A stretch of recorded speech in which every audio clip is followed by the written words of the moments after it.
Hello friends, जय Hind and स्वागत आपका पीकेएम स्पेशल क्लासेस में। फ्रेंड्स, आज इस वीडियो में हम पढ़ने वाले हैं सर्वनाम। बिल्कुल डिटेल से पढ़ेंगे और उसके बाद लास्ट में हमने कुछ एमसीक्यू फॉर्मेट में क्वेश्चन भी रखा है जो कि प्रीवियस ईयर पेपर में पूछे गए हैं। और यह जो है आने वाले एग्जाम्स यानी सहायक बोरिंग टेक्नीशियन के लिए काफ़ी हेल्पफुल होगा। तो बस वीडियो के एंड तक बने रहें। आपको यहाँ से जितने भी क्वेश्चन बन सकते हैं और उसके बाद थियरी पहले यहाँ पे कवर करेंगे, लास्ट में फिर एमसीक्यू फॉर्मेट में क्वेश्चन भी कवर करेंगे। तो यहाँ से आपका एक सिंगल भी पॉइंट नहीं छूटेगा और यहाँ से आपके क्वेश्चन 100% बनेंगे और यहाँ से आप इजीली जो है क्वेश्चन को कर सकते हैं। ठीक है, तो फ्रेंड्स आपको बता दें कि वीडियो के डिस्क्रिप्शन बॉक्स में हमने टेलीग्राम और व्हाट्सएप ग्रुप का लिंक दिया है, वहाँ से आप जो है ज्वाइन हो जाइए। वहाँ पे इसका पीडीएफ जो है दे दिया जाएगा, क्योंकि आप यहाँ पर वीडियो देखेंगे और वहाँ पे आपको पीडीएफ दिया जाएगा। तो फ्रेंड्स, वीडियो में आगे बढ़ने से पहले बता दें कि हमारे वीडियो को जल्दी से लाइक कर दें, चैनल पे नए हैं तो चैनल को सब्सक्राइब कर लें और बेल आइकन को प्रेस कर दें ताकि आपको रेगुलर अपडेट्स मिलती रहे। क्योंकि सहायक बोरिंग टेक्नीशियन के लिए हमारे चैनल पर बिल्कुल टॉपिक वाइज हर एक सब्जेक्ट की तैयारी करवाई जा रही है। ठीक है, यहाँ पे लगभग 40 वीडियो हो गया है एबीटी के लिए, तो आप 1 बाय 1 करके आप हर एक वीडियो को देख सकते हैं। वहाँ पे प्लेलिस्ट हमने क्रिएट कर दिया है। तो चलिए स्टार्ट करते हैं आज की वीडियो को। सबसे पहले यहाँ पे पढ़ेंगे कि सर्वनाम क्या होते हैं। सर्वनाम का हम डिफिनेशन पढ़ेंगे, उसके बाद यहाँ पे 1 बाय 1 करके यहाँ पे जो इसके भेद होते हैं इसको हम कवर करेंगे। तो सबसे पहले देख लेते हैं सर्वनाम की परिभाषा क्या होती है, यानी सर्वनाम किसे कहते हैं। तो जो शब्द जो है संज्ञा के स्थान पर प्रयोग किए जाते हैं उन्हें क्या कहते हैं, सर्वनाम कहते हैं। यानी जो शब्द संज्ञा के स्थान पर प्रयोग किए जाते हैं उन्हें हम सर्वनाम कहते हैं। सर्वनाम के कितने भेद होते हैं, तो यहाँ पे देख लेते हैं सर्वनाम के कितने भेद होते हैं। सर्वनाम के बिल्कुल 6 भेद होते हैं। ठीक है, सर्वनाम के कितने भेद होते हैं, 6 भेद। कौन कौन से? पहला है पुरुषवाचक सर्वनाम, दूसरा है निश्चयवाचक सर्वनाम, तीसरा है अनिश्चयवाचक सर्वनाम और चौथा है संबंधवाचक सर्वनाम एंड फिफ्थ है प्रश्नवाचक सर्वनाम एंड नेक्स्ट एंड लास्ट है निजवाचक सर्वनाम।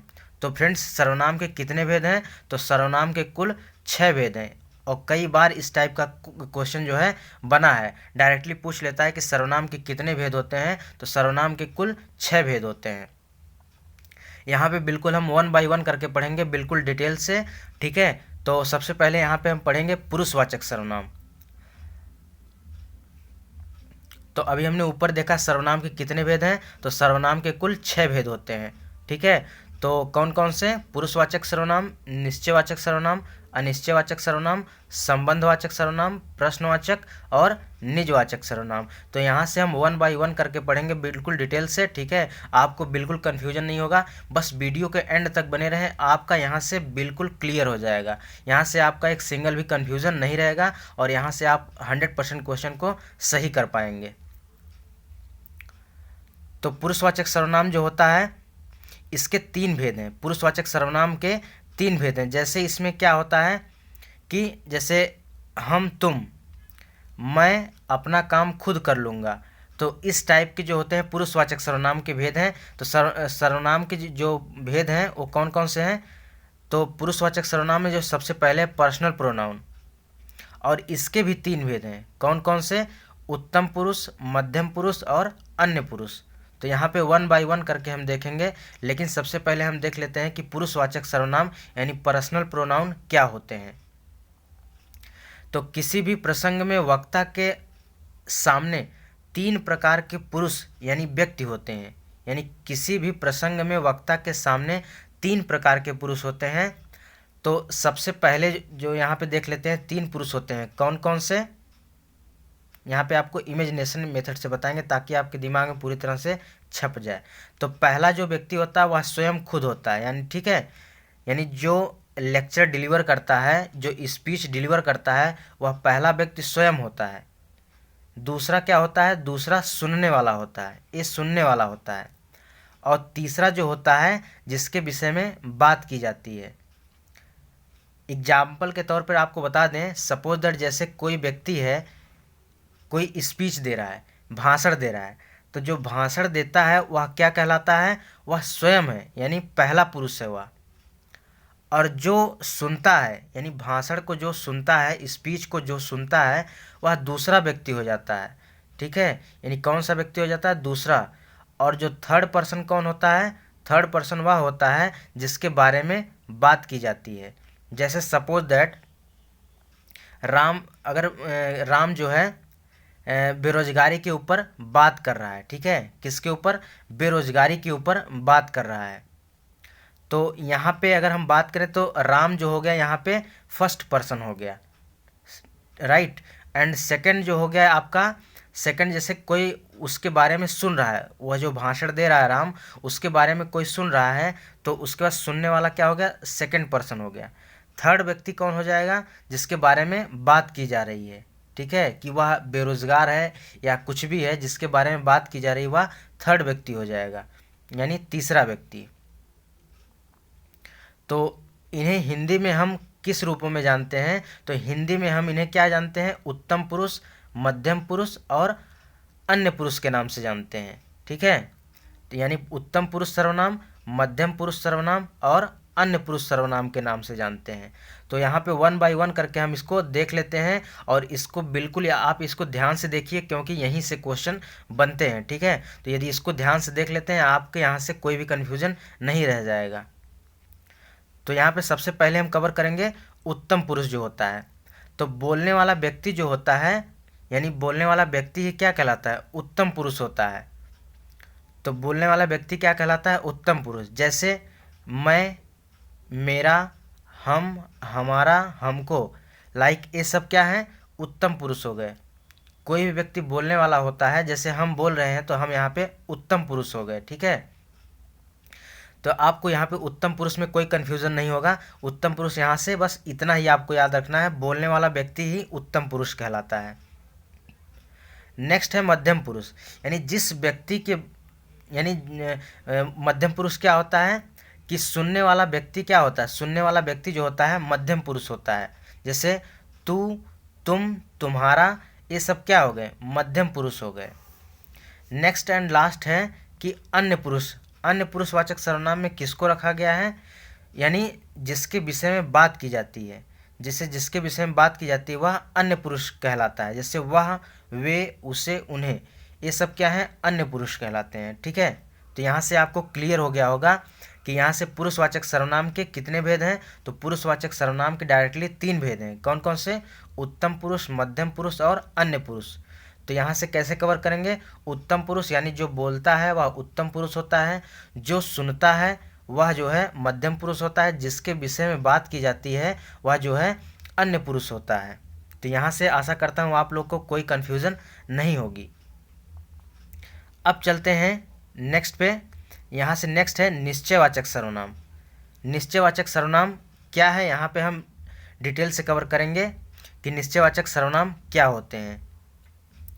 जैसे या हो, ए हो और ये सब क्या कहलाते हैं? निश्चयवाचक सर्वनाम। जैसे यह मेरा घर है और जो है यह मीठे फल हैं, तो ये सब क्या हो गए? किसी निश्चित व्यक्ति को बता रहा है, यानी किसी निश्चित व्यक्ति को बताए तो वह निश्चयवाचक सर्वनाम कहलाता है।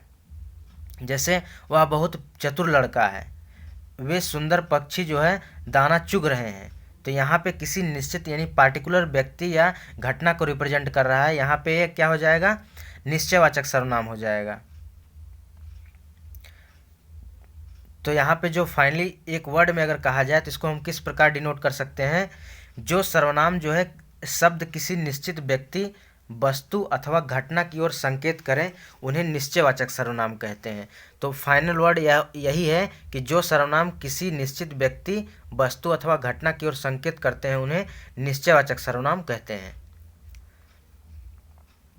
अब निश्चयवाचक सर्वनाम यानी जिसको डिमॉन्स्ट्रेटिव प्रोनाउन कहा जाता है, इसको एक शॉर्ट व्यू के रूप में देख लेते हैं कि एक निश्चित यानी किसी निश्चित व्यक्ति, वस्तु, घटना या कर्म के लिए प्रयुक्त होने वाले सर्वनाम को क्या कहते हैं? निश्चयवाचक सर्वनाम कहते हैं। लाइक एज, जैसे यह हो गया, ए, वह, वे, उन्हें, इन्हें, ये सब वर्ड जो होते हैं यह डिमॉन्स्ट्रेटिव प्रोनाउन यानी निश्चयवाचक सर्वनाम कहलाते हैं। यहाँ पे सबसे खास बात यह है कि यहाँ पे आपको 2 पॉइंट याद रखना है कि किसके लिए कौन सा शब्द यूज किया जाता है, ठीक है। तो यह, ए, इन्हें, इनका समीप, ठीक है, जो ए शब्द हैं, ठीक है, यह, ए, इन्हें और जो है इनका समीप की वस्तुओं के लिए प्रयोग होता है, यानी समीप की वस्तुओं के लिए इनका प्रयोग किया जाता है।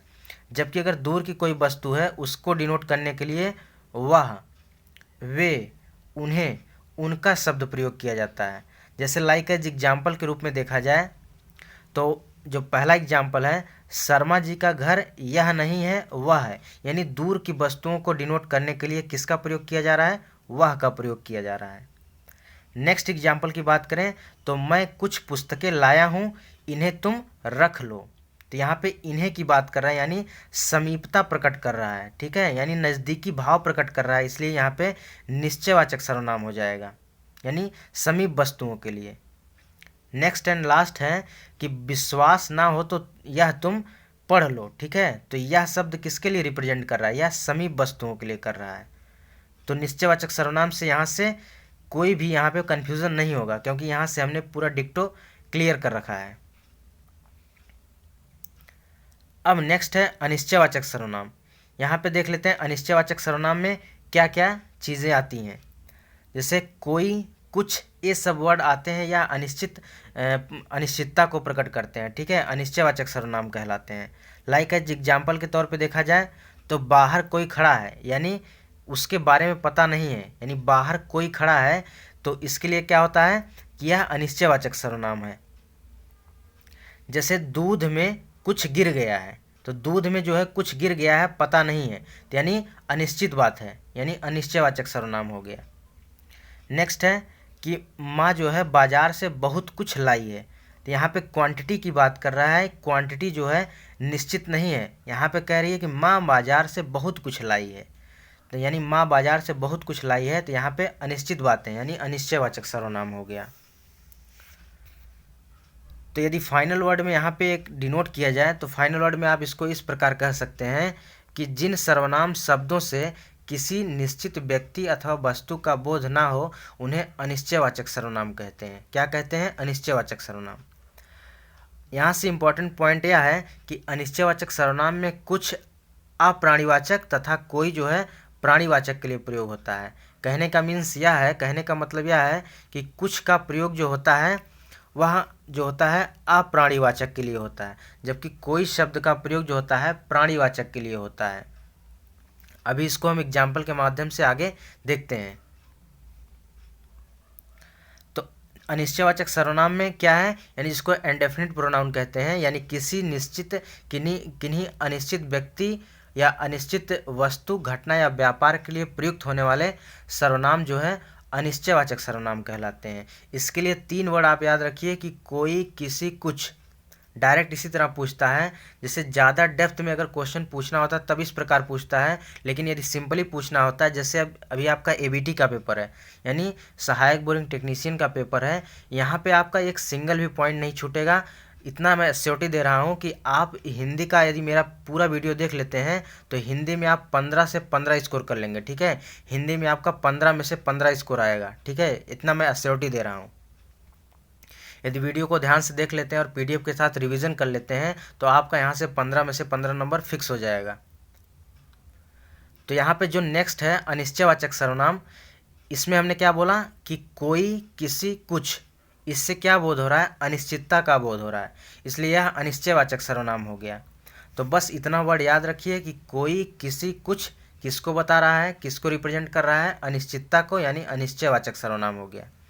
लाइक एज एग्जाम्पल के रूप में देखा जाए तो शायद दरवाजे पर कोई है, यानी पता नहीं है, यानी कोई है, यानी अनिश्चित बात है। सपोज दैट अपने ऊपर ही आप लेकर देखेंगे, जैसे आप अपने घर में हैं और उसके बाद दरवाजे के बाहर कोई खड़ा है, आपको पता नहीं है, ठीक है, तो यह क्या हो गया, अनिश्चित बातें हो गई। जब अनिश्चित बातें हो गई तो यहाँ पे क्या हो जाएगा, अनिश्चयवाचक सर्वनाम हो जाएगा। नेक्स्ट है रास्ते में कुछ खा लेना। यहाँ पे क्वांटिटी की बात कर रहा है, यहाँ पे ये नहीं कह रहा कि ये रास्ते में तुम गुलाब जामुन खा लेना, समोसा खा लेना, कुछ खा लेना, लाइक एज, ठीक है, लेकिन कह रहा है कुछ खा लेना, यानी निश्चित नहीं है, कह रहा है कुछ खाने के लिए, यानी क्वांटिटी जो है निश्चित नहीं है कि क्या खाना है। तो यहाँ पे क्या हो गया, अनिश्चयवाचक सर्वनाम हो गया। नेक्स्ट है हम किसी को कुछ नहीं कह सकते हैं, और नेक्स्ट है कि कोई कुछ भी कहे हमें क्या करना, ठीक है। तो ये सब एग्जाम्पल हैं बाकी आपको फैक्ट्स क्या याद रखना है कि कोई, किसी, कुछ, ये सब वर्ड यूज़ रहे तो उसके बाद यह अनिश्चयवाचक सर्वनाम हो जाता है। क्वेश्चन कैसे बनता है, अगर डायरेक्ट क्वेश्चन पूछना होता है तो दे देगा कि इनमें से अनिश्चयवाचक सर्वनाम को छांटिए, ठीक है, यानी निम्नलिखित में से अनिश्चयवाचक सर्वनाम कौन सा है। तो यहाँ पे आपको 4 विकल्प दे देगा, वहाँ से सही विकल्प पिक आउट करना रहेगा। तो आपको यदि पता रहेगा कोई, किसी, कुछ, तो आप यहाँ से इजीली जो है वहाँ से पिक आउट कर सकते हैं। अब चलते हैं नेक्स्ट पे। नेक्स्ट है कि संबंधवाचक सर्वनाम। संबंधवाचक सर्वनाम में यहाँ पे 1 बाय 1 करके देखेंगे, बिल्कुल आपको यहाँ से समझ में आएगा, ठीक है। तो संबंधवाचक सर्वनाम में क्या होता है, जैसे जिसने गुलाबी कमीज पहनी उसका नाम श्याम है, यानी जिसने गुलाबी कमीज पहनी उसका नाम श्याम है। जो सोता है वह खोता है, ठीक है, ये कोई बच्चा है या सो रहा है, ठीक है, या कोई लड़का है वह सो रहा है। तो जो और वह के बीच क्या रिलेशन है, एक रिलेशन क्रिएट कर रहा है, ठीक है, जो और वह के बीच। तो यह किसको दर्शा रहा है, संबंधवाचक सर्वनाम को। जैसे जिसने और उसका के बीच एक संबंध है तो इसलिए यह संबंधवाचक सर्वनाम को दर्शा रहा है। अब नेक्स्ट है कि जिसकी लाठी उसकी भैंस। यहाँ पे कह रहा है जिसकी लाठी उसकी भैंस, एक दूसरे को रिलेट कर रहा है, एक दूसरे का संबंध यहाँ पे बता रहा है, इसलिए यहाँ पे संबंधवाचक सर्वनाम हो गया। जो जीता वही सिकंदर, ठीक है, तो यहाँ पे भी यह क्या हो गया, संबंधवाचक सर्वनाम हो गया। अब यहाँ से एक फाइनल वर्ड देख लिया जाए, इसको अगर रिप्रेजेंट करना है तो कुछ इस प्रकार आप रिप्रेजेंट कर सकते हैं।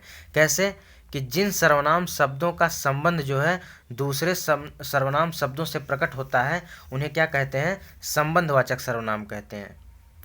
अगर इसके ट्रिक की बात करें तो कैसे आप पहचानेंगे, पहचानने के लिए क्या है कि संबंधवाचक सर्वनाम जो है दो वाक्यों को आपस में जोड़ते हैं। संबंधवाचक सर्वनाम क्या करते हैं कि दो वाक्यों को आपस में जोड़ते हैं। देखिए संबंध का मतलब ही क्या होता है कि दो चीज़ों को आपस में जोड़ना होता है, ठीक है, एक दूसरे से संबंध बनाना, यानी क्या है, एक दूसरे से जोड़ना, ठीक है। तो संबंधवाचक सर्वनाम क्या है, दो वाक्यों को आपस में जोड़ना होता है। जैसे जिसकी लाठी उसकी भैंस, यहाँ जिसकी और उसकी क्या हो गया, यहाँ पे संबंध हो गया। इसको एक फाइनल वर्ड में और देखा जाए तो इसको कुछ इस प्रकार रिप्रेजेंट कर सकते हैं, जैसे रिलेटिव प्रोनाउन कहते हैं संबंधवाचक सर्वनाम, यानी जिन सर्वनाम शब्दों से दो भिन्न बातों का संबंध प्रकट हो उन्हें क्या कहते हैं, सर्वनाम कहते हैं, यानी संबंधवाचक सर्वनाम कहते हैं।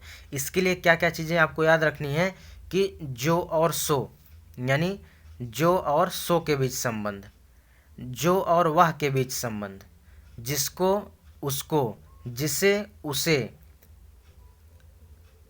तेते तेजी, ठीक है, तेते जेती, जैसी वैसी, जिसने उसने।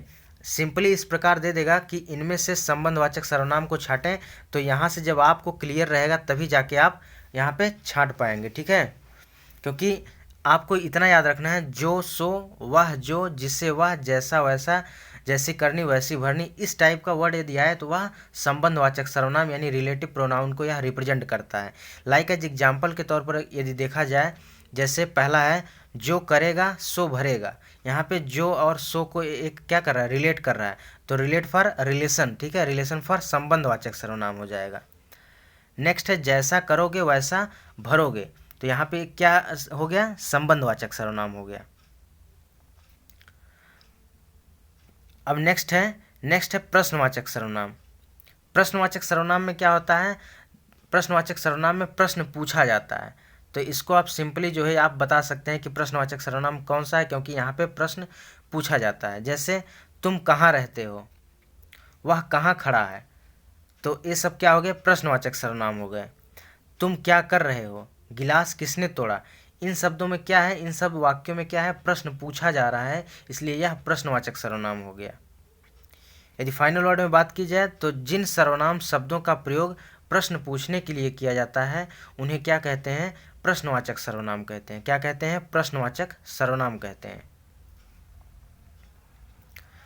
नेक्स्ट है निजवाचक सर्वनाम। निजवाचक सर्वनाम बहुत ही इंपॉर्टेंट है और यह कई बार जो है एग्जाम में बार बार रिपीट हुआ है यहाँ से क्वेश्चन, और हर बार जो है यहाँ से पूछा जाता है। तो निजवाचक सर्वनाम में क्या होता है, जो अपने आप को यानी खुद को रिप्रेजेंट करता है, खुद को प्रदर्शित करता है, यानी खुद को बताता है, तो वह निजवाचक सर्वनाम कहलाता है। तो निज का अर्थ ही क्या होता है, स्वतः या खुद का। जैसे यहाँ पे अभिषेक अपने आप घर चला गया, यानी स्वतः चला गया, स्वतः का भाव बोध हो रहा है, खुद का भाव बोध हो रहा है, इसलिए यहाँ पे निजवाचक सर्वनाम हो जाएगा। नेक्स्ट है कि मैं आप ही खाना खा लूँगी, ठीक है, मैं आप ही खाना खा लूँगी, तो यहाँ आप से कैसे किसका बोध हो रहा है, निजवाचक सर्वनाम का बोध हो रहा है। अब यहाँ से निजवाचक सर्वनाम के जो इम्पोर्टेंट फैक्ट्स है उसको देख लेते हैं कि निजवाचक सर्वनाम जो होता है वस्तुतः पुरुषों यानी पुरुषवाचक सर्वनाम का ही एक भेद है। निजवाचक सर्वनाम जो होता है पुरुषवाचक सर्वनाम का ही एक भेद होता है, परंतु कुछ विद्वान जो है इसे अलग मानते हैं। इसका मीन्स क्या होता है, निज का मतलब क्या होता है, आप, अपने आप, स्वयं, खुद, स्वतः, निज आदि जो होते हैं ये क्या करते हैं, निजवाचक सर्वनाम को रिप्रेजेंट करते हैं।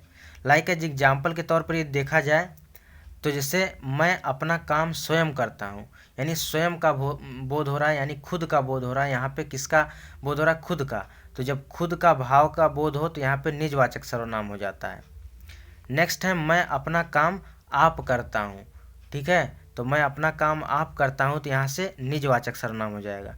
हम खुद ही इधर आ गए, दफ्तर का काम निजी देखभाल में चलता है, तो ये सब क्या हो गए, निजवाचक सर्वनाम हो गए। राइट। अब जितना हम लोगों ने पढ़ा है कि जो सर्वनाम के कितने भेद हैं, सर्वनाम के कुल 6 भेद हैं। तो इन सब को जो हमने पढ़ा है उसके बाद इसको हम शॉर्ट व्यू के तौर पे यहाँ पे देख लेते हैं, ठीक है। तो सर्वनाम किसे कहते हैं, तो संज्ञा के स्थान पर प्रयुक्त होने वाले शब्द को क्या कहते हैं, सर्वनाम कहते हैं। राइट, यानी संज्ञा के स्थान पर प्रयोग किए जाने वाले शब्द क्या कहलाते हैं, सर्वनाम कहलाते हैं। फ्रेंड्स आपको बता दें कि इसका पीडीएफ जो है वीडियो के डिस्क्रिप्शन बॉक्स में टेलीग्राम और व्हाट्सएप ग्रुप का लिंक दिया गया है, वहाँ से आप इजीली जो है ज्वाइन हो जाइए, वहाँ पे पीडीएफ को सेंड कर दिया जाएगा। तो फ्रेंड्स यदि वीडियो हेल्पफुल लग रही है तो वीडियो को एक बार जरूर लाइक कर दें, चैनल पे नए चैनल को सब्सक्राइब कर लें, क्योंकि सहायक बोरिंग टेक्नीशियन के लिए यहाँ पे बिल्कुल टॉपिक वाइज यहाँ पे तैयारी करवाई जा रही है, बिल्कुल फ्री ऑफ कास्ट, ठीक है। तो यहाँ पे सर्वनाम के कितने भेद होते हैं, सर्वनाम के कुल 6 भेद होते हैं। राइट, तो यहाँ पे संज्ञा के स्थान पर प्रयुक्त होने वाले शब्द को क्या कहते हैं, सर्वनाम कहते हैं। तो हिंदी में कुल कितने सर्वनाम होते हैं, हिंदी में कुल अगर पूछे कितने सर्वनाम होते हैं तो हिंदी में सर्वनामों की संख्या कुल 11 होती है। इसको ध्यान से देखिएगा, ठीक है, कन्फ्यूज़न बिल्कुल ना हो। अगर पूछेगा सर्वनाम के कुल कितने, यानी हिंदी में कुल कितने सर्वनाम हैं, तो 11 सर्वनाम है। लेकिन अगर पूछे हिंदी में कुल कितने सर्वनाम के भेद हैं, तो सर्वनाम के कुल कितने भेद हैं, 6 भेद हैं। और यहाँ पे 11 जो हैं सर्वनाम के कुल यानी हिंदी में कुल कितने सर्वनाम है, 11। कौन कौन से, मैं हो गया, तुम, तू, आप, यह, वह, जो, सो, कोई, कुछ, कौन, क्या। आपको यह बिल्कुल याद होना चाहिए, ठीक है, बिल्कुल एक फ्लो में कि मैं, तू, आप, यह, वह, जो, सो, कोई, कुछ, कौन, क्या, ठीक है। जैसे ही यह वर्ड आए तुरंत आपके माइंड में क्लिक करना चाहिए और तुरंत सर्वनाम पूरी तरह से याद होना चाहिए, ठीक है, कि 11 सर्वनाम होते हैं। कौन कौन से, मैं, तू, आप, यह, वह, जो, सो, कोई, कुछ, कौन, क्या। राइट, अगर इस टाइप से पूछे तो आपको यही बताना है। अगर पूछे कि सर्वनाम के कितने भेद होते हैं, तो सर्वनाम के कुल 6 भेद होते हैं। कौन कौन से, तो पुरुषवाचक सर्वनाम, संबंधवाचक सर्वनाम, निश्चयवाचक सर्वनाम, अनिश्चयवाचक सर्वनाम, निजवाचक सर्वनाम और प्रश्नवाचक सर्वनाम। तो ये सर्वनाम के भेद हो गए। सर्वनामों के भेदों की संख्या 6 होती है, लेकिन हिंदी में सर्वनाम की कुल संख्या पूछे तो 11 होती है। बिल्कुल कन्फ्यूजन ना हो, इसलिए इसको पेन डाउन जरूर कर लें, लेकिन आपको पीडीएफ दिया जाएगा, ठीक है, पीडीएफ में बिल्कुल यहाँ पे समाहित है। अब देखिए नेक्स्ट पॉइंट हमने बना भी दिया है कि सर्वनाम के कुल कितने भेद होते हैं, सर्वनाम के कुल 6 भेद होते हैं, लेकिन सर्वनामों की संख्या पूछे तो 11 हो जाता है। यहाँ पे इंपॉर्टेंट नोट है, इसको आप जरूर देख लीजिए कि सर्वनाम जो है जिस संज्ञा के स्थान पर प्रयुक्त होते हैं उसी के अनुसार जो उसके लिंग और वचन प्रयुक्त होते हैं। अब फ्रेंड्स इसके थियरी को और उसके बाद जितना शॉर्ट व्यू था इसको हमने देख लिया। सर्वनाम से जितने भी क्वेश्चन बन सकते हैं और जो प्रीवियस ईयर में एग्जाम में पूछे गए हैं उसको अब यहाँ पे हम सॉल्व करेंगे, ठीक है, क्योंकि हमने यहाँ पे टेस्ट भी इंक्लूड किया है। तो यदि इस वीडियो को आप ध्यान से देख लेते हैं तो आपका यहाँ से एक सिंगल भी क्वेश्चन गलत नहीं होगा, और चाहे जो एग्ज़ाम देने जाएंगे यदि इस वीडियो को देख लेते हैं तो सभी एग्जाम में यह काम करेगा, ठीक है। चलिए आज का टेस्ट का पहला क्वेश्चन है कि सर्वनाम के उचित रूप से रिक्त स्थानों की पूर्ति कीजिए। सर्वनाम के उचित रूप से रिक्त स्थानों की पूर्ति कीजिए। देखिए दिल्ली हाईकोर्ट में पूछा है, ठीक है। तो चाबी खो गई, यहाँ पे मैं से बनाना है, यानी मैं से यहाँ यूज करना है। तो यहाँ से मैं से क्या बनेगा, मेरी, यानी मेरी चाबी खो गई। तो इसका राइट आंसर क्या हो जाएगा, right answer will be option number C हो जाएगा। नेक्स्ट क्वेश्चन है कि बड़ी बहन कहाँ रहती है, आपसे यहाँ जो है आपसे यहाँ पे भरना है। तो यहाँ पे हो जाएगा आपकी बड़ी बहन जो है कहाँ रहती है। तो इसका राइट आंसर हो जाएगा ऑप्शन नंबर सी। अगला क्वेश्चन है कि संज्ञा के स्थान पर प्रयुक्त होने वाले शब्द क्या कहलाते हैं। तो संज्ञा के स्थान पर प्रयुक्त होने वाले शब्द जो है क्या कहलाते हैं, सर्वनाम कहलाते हैं। अब देखिए सर्वनाम क्या होते हैं, नहीं, संज्ञा के स्थान पर प्रयुक्त होने वाले शब्द सर्वनाम कहलाते हैं। और यहाँ विशेषण क्या होता है, विशेषण यानी जो संज्ञा या सर्वनाम की विशेषता बताते हैं वह क्या कहलाते हैं, विशेषण कहलाते हैं। क्रिया क्या होती है, जिसके द्वारा किसी कार्य का करना या होना पाया जाता है वह क्रिया कहलाती है। अव्यय क्या होते हैं, अव्यय जो होते हैं वे शब्द होते हैं जो लिंग, वचन, कारक तथा काल के आधार पर परिवर्तित नहीं होते हैं, वह अव्यय कहलाते हैं। तो फाइनल में हमारा क्वेश्चन क्या था, हमारा क्वेश्चन था संज्ञा के स्थान पर प्रयुक्त होने वाले शब्द क्या कहलाते हैं, तो सर्वनाम कहलाते हैं। अब यहाँ से जो नेक्स्ट क्वेश्चन है कि कौन सा वाक्य जो है सर्वनाम की दृष्टि से अशुद्ध है। तो यहाँ पे पहला है कि वह स्वयं यहाँ नहीं आना चाहती, बिल्कुल सही है।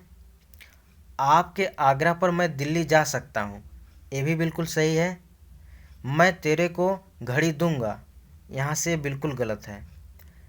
नेक्स्ट है तुझे इस बैठक की सूचना नहीं थी, यहाँ पे तेरे नहीं बल्कि तुझे शब्द का प्रयोग होगा, यानी तुझे मेरे को घड़ी दूंगा, यानी मैं जो है तुझे घड़ी दूंगा। तो यहाँ पे सही क्या हो जाएगा, मैं तुझे घड़ी दूंगा।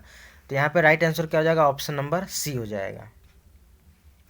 सर्वनाम जो है कैसा शब्द है, सर्वनाम जो होता है वह किस प्रकार का शब्द है, इसके पहले हमने संज्ञा पढ़ा था, ठीक है, बिल्कुल डिटेल से। और बिल्कुल एमसीक्यू फॉर्मेट में क्वेश्चन भी हमने कवर किया था। वहाँ पे हमने सर्वनाम वहाँ पे हमने विकारी और अविकारी शब्द के बारे में बिल्कुल डिटेल से बताया था। तो सर्वनाम शब्द कैसा है, तो सर्वनाम शब्द जो होता है वह विकारी शब्द होता है, यानी राइट आंसर क्या हो जाएगा, ऑप्शन नंबर ए। अब देखिए विकारी शब्द क्या होते हैं, विकारी शब्द जिन शब्दों में लिंग, वचन, कारक आदि के कारण परिवर्तन आ जाता है उन्हें क्या कहते हैं, विकारी शब्द कहते हैं।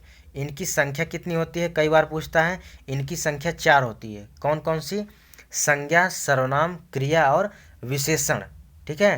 तो विकारी शब्दों की संख्या 4 होती है, संज्ञा, सर्वनाम, क्रिया, विशेषण। तो यदि आप संज्ञा वाला वीडियो नहीं देखे हैं तो संज्ञा वाले वीडियो को जरूर देख लें, क्योंकि हिंदी में हमने 2 चैप्टर कवर कर रखा है। पहला संज्ञा, दूसरा लिंग, वचन और कारक, और उसके बाद थर्ड जो कि आज हम पढ़ रहे हैं सर्वनाम, ठीक है। और इसी के साथ हमारा 3 चैप्टर पूरी तरह से कवर हो जाएगा। नेक्स्ट है कि कौन हो तुम, वसंत के दूत, इसके रेखांकित शब्द कौन से हैं। तुम जो है यह किसको रिप्रेजेंट करता है। जैसे अभी हमने पढ़ाया था कि जो सर्वनाम होते हैं, सर्वनाम के 6 भेद होते हैं। उसमें हमने सबसे पहला पढ़ा था कि पुरुषवाचक सर्वनाम।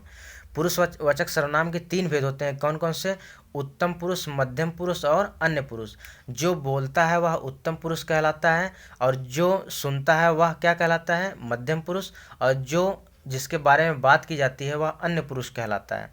तो यहाँ पे तुम शब्द का प्रयोग कह रहा है कि तुम जो है किसके लिए प्रयुक्त हुआ है, तो यह मध्यम पुरुष के लिए प्रयोग हुआ है। तो इसका राइट आंसर क्या हो जाएगा, ऑप्शन नंबर बी हो जाएगा। नेक्स्ट क्वेश्चन है कि किस समूह में सभी सर्वनाम प्रश्नवाचक शब्द हैं। यहाँ पे 4 विकल्प दिए गए हैं, यहाँ से आपको पिक आउट करना है, यानी छांटना है कि इनमें से कौन से प्रश्नवाचक सर्वनाम है। तो यहाँ से कौन, क्या, किसने, ये सभी क्या है, तीनों प्रश्नवाचक सर्वनाम है, यानी सही उत्तर क्या हो जाएगा, ऑप्शन नंबर ए हो जाएगा। अगला क्वेश्चन है यह घोड़ा अच्छा है, इसमें यह क्या है। यह जो है क्या है, यह सार्वनामिक विशेषण है, क्योंकि यह शब्द ने सर्वनाम होने के साथ साथ विशेषता भी प्रकट कर रहा है। किसकी विशेषता बता रहा है? घोड़े की, कि घोड़ा अच्छा है, यह घोड़ा जो है अच्छा है, इसलिए यहाँ पे सार्वनामिक विशेषण हो गया। तो राइट आंसर क्या हो जाएगा? ऑप्शन नंबर डी हो जाएगा। अगला क्वेश्चन है कि सो शब्द जो है कौन सा सर्वनाम है? अभी हमने पढ़ा था कि जो सो, जैसा वैसा, जैसा करेगा वैसा भरेगा, इस टाइप में जब आए रिलेशन को रिलेट करें तो हम क्या उसे कहेंगे कि यह संबंधवाचक सर्वनाम है। तो इसका राइट आंसर क्या हो जाएगा? ऑप्शन नंबर सी हो जाएगा। अगला क्वेश्चन है कि यह काम मैं आप कर लूँगा, यानी अपने खुद कर लूँगा। जब ऐसा एग्जाम्पल आए, जब ऐसी बात आए खुद की, ठीक है, तो वहाँ पे कैसा, कौन सा सर्वनाम हो जाता है? निजवाचक सर्वनाम हो जाता है। तो मैं अपना काम खुद कर लूँगा, तो यहाँ पे निजवाचक सर्वनाम हो जाएगा, यानी राइट आंसर क्या हो जाएगा? ऑप्शन नंबर बी हो जाएगा। अगला क्वेश्चन है कि अनिश्चयवाचक सर्वनाम की पहचान करें, कि इनमें से अनिश्चयवाचक सर्वनाम कौन सा है। अभी हमने बताया था कि अनिश्चयवाचक सर्वनाम कैसे उसको रिकॉग्नाइज करेंगे, पहचानेंगे। कोई, कुछ अनिश्चयवाचक सर्वनाम को बताता है, ठीक है, यानी कोई, कुछ, ये सब अनिश्चयवाचक सर्वनाम को। तो यहाँ पे कोई शब्द क्या हो गया? अनिश्चयवाचक सर्वनाम हो गया। तो राइट आंसर क्या हो जाएगा? ऑप्शन नंबर सी हो जाएगा। अगला क्वेश्चन है कि सर्वनाम का विकारक शब्द कौन सा है? तो सर्वनाम का विकारक शब्द कौन सा है? तो सर्वनाम में लिंग, वचन और कारक के द्वारा विकार आता है। किसके द्वारा? लिंग, वचन, कारक के द्वारा विकार आता है, यहाँ पे यानी तीनों हो जाएगा। तो right answer will be option number D हो जाएगा। अगला है, नेक्स्ट है कि कौन सा कारक जो होता है सर्वनाम के लिए प्रयुक्त नहीं होता है, यानी कौन सा कारक है जो सर्वनाम के लिए प्रयुक्त नहीं होता है। यहाँ पे 4 ऑप्शन दिए गए हैं, आपको यहाँ से पिक आउट करना है कि कौन सा जो है सर्वनाम जो है कारक के लिए प्रयुक्त नहीं होता है। तो संबोधन कारक जो होता है सर्वनाम के लिए प्रयुक्त नहीं होता है। मोस्ट इंपॉर्टेंट है, इसको जरूर पेन डाउन कर लें, क्योंकि ऐसे क्वेश्चन बार बार पूछे जाते हैं। अब देखिए, इसके पहले हमने लिंग, वचन, कारक पढ़ा था, तो हमने उसमें पढ़ा था पूरा डिटेल से कारक के कितने भेद होते हैं। कारक के कुल 8 भेद होते हैं। कौन कौन से? कर्ता, कर्म, करण, संप्रदान, अपादान, संबंध, अधिकरण, संबोधन, ठीक है, ये सब हमने पढ़ा था। और यदि इनका जो कारक का चिन्ह होता है, यदि आप इसको याद कर लेते हैं तो आपका यहाँ से हिंदी लगभग 30% कवर हो जाता है, क्योंकि लिंग, वचन, कारक में जो कारक होता है काफ़ी इम्पोर्टेंट होता है। जैसे कारक चिन्ह का मतलब ये है, जैसे कर्ता ने कर्म को करण से के द्वारा संप्रदान के लिए अपादान से अलगाव होने के बोध में, संबंध काकी के नानी ने रारी रे, अधिकरण में भीतर पर और संबोधन हे हो अरे, इन शब्दों, ये सब कारक चिन्ह है। यदि कारक चिन्ह आपको याद रहेंगे तो कोई भी एग्जाम्पल आएगा तो आप वहाँ से पहचान ले जाएंगे कि कौन सा यहाँ पे कारक चिन्ह प्रयोग किया गया है। तो कौन सा कारक है जो सर्वनाम के लिए प्रयुक्त नहीं होता है? तो संबोधन कारक प्रयोग नहीं होता है। तो इसका राइट आंसर क्या हो जाएगा? ऑप्शन नंबर सी हो जाएगा। अगला क्वेश्चन है कि मुझे किस प्रकार का सर्वनाम है? मुझे कौन सा सर्वनाम है? उत्तम पुरुष, यानी मैं क्या है? मैं जो है उत्तम पुरुष हूँ। और सेकंड क्या होता है? यानी यू क्या होता है? सेकंड पर्सन होता है। थर्ड पर्सन क्या होता है? ही, सी, इट, जैसे आप इंग्लिश में पढ़ते हैं सेम एज इट इज़, इसी तरह हिंदी में भी है, ठीक है।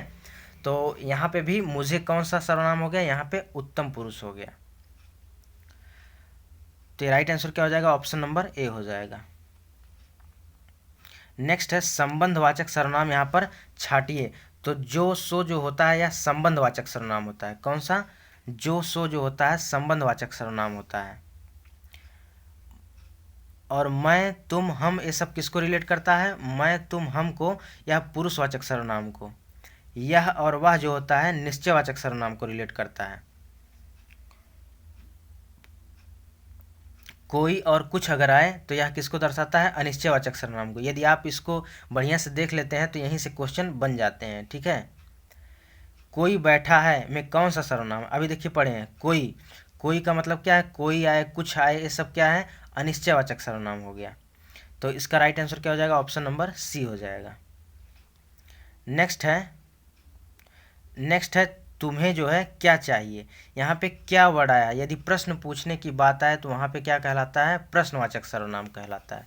तो यहाँ पे राइट आंसर क्या हो जाएगा? ऑप्शन नंबर बी हो जाएगा। नेक्स्ट एंड लास्ट है आज का क्वेश्चन कि आप भले तो जग भला। इस वाक्य में आप क्या है? तो यहाँ पे आप जो है निजवाचक सर्वनाम है, ठीक है, क्योंकि निज जो होता है खुद, स्वयं, ये सब क्या है? निजवाचक सर्वनाम होते हैं। यानी आप भला तो जग भला, यहाँ पे आप क्या है? निजवाचक सर्वनाम है। तो फ्रेंड्स यहाँ से हमने यानी सर्वनाम से पूरी तरह से हमने पहले इसको थियरी कवर किया, उसके बाद यहाँ से हमने जितने एमसीक्यू फॉर्मेट में क्वेश्चन बन सकते हैं जो प्रीवियस ईयर पेपर में पूछे गए थे उसको भी यहाँ पे कवर किया। फ्रेंड्स आपको बता दें यहाँ से एक सिंगल भी क्वेश्चन गलत नहीं होगा। वीडियो के ध्यान से देख लेते हैं और उसके बाद पीडीएफ के साथ रिवाइज कर लेते हैं। आपका यहाँ से 100% क्वेश्चन चाहे जिस एग्जाम में देने जाएंगे आपका इससे बाहर नहीं पूछेगा, ठीक है। तो वीडियो को एंड तक जरूर देखिएगा आप लोग, और उसके बाद इसका पीडीएफ जो है आपको वीडियो के डिस्क्रिप्शन बॉक्स में जो है वहाँ टेलीग्राम और व्हाट्सएप ग्रुप का लिंक दिया गया है, वहाँ से आप ज्वाइन हो जाइए, वहाँ पे पीडीएफ सेंड कर दिया जाएगा। तो फ्रेंड्स यह वीडियो कैसी लगी कमेंट बॉक्स में ज़रूर बताइएगा, क्योंकि आपका एक लाइक और एक कमेंट हमें नेक्स्ट वीडियो के लिए मोटिवेट करता है, ठीक है। इसलिए आप कमेंट जरूर करें और वीडियो को जरूर लाइक कर दें, ठीक है। तो मिलते हैं एक नए वीडियो में, तब तक के लिए धन्यवाद।